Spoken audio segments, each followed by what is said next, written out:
by securing our border and cracking down on traffickers and smugglers. We've reduced the fentanyl pouring across our border by 67%.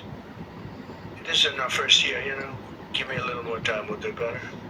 67%, which is a number that's unthinkable. They say if you could do 2%, 1%, but we got it down 67%. And we got a lot of the murderers out.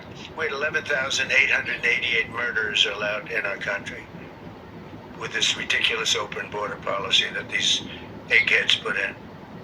But we're also working closely with you on ending human smuggling and the implementing of the Safe Third Country agreements, which are very important. In January, America's armed forces also ended the reign of one of the biggest cartel kingpins of all, with the Operation Absolute Resolve to bring outlaw dictator Nicolas Maduro to justice in a precision raid that nobody's ever seen anything like it. This was in a very powerful military base, fort.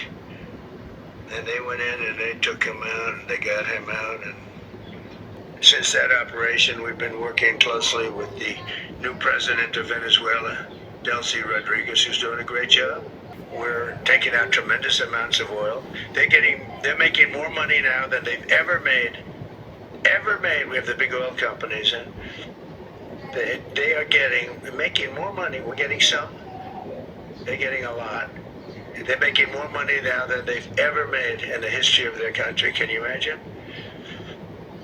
And it's being spent properly, and they're watching it closely. And I'm pleased to say that this week we have formally recognized the Venezuelan government.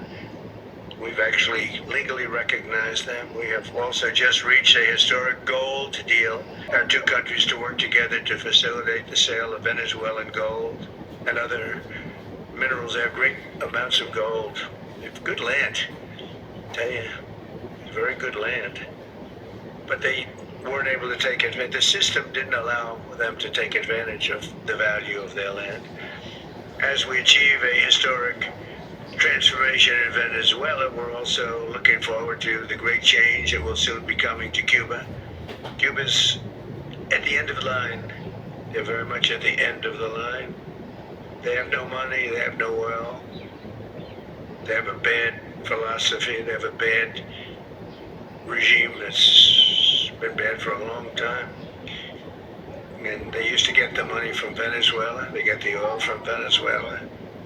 But they don't have any money from Venezuela, they don't have any oil, they don't have anything from... People can't even...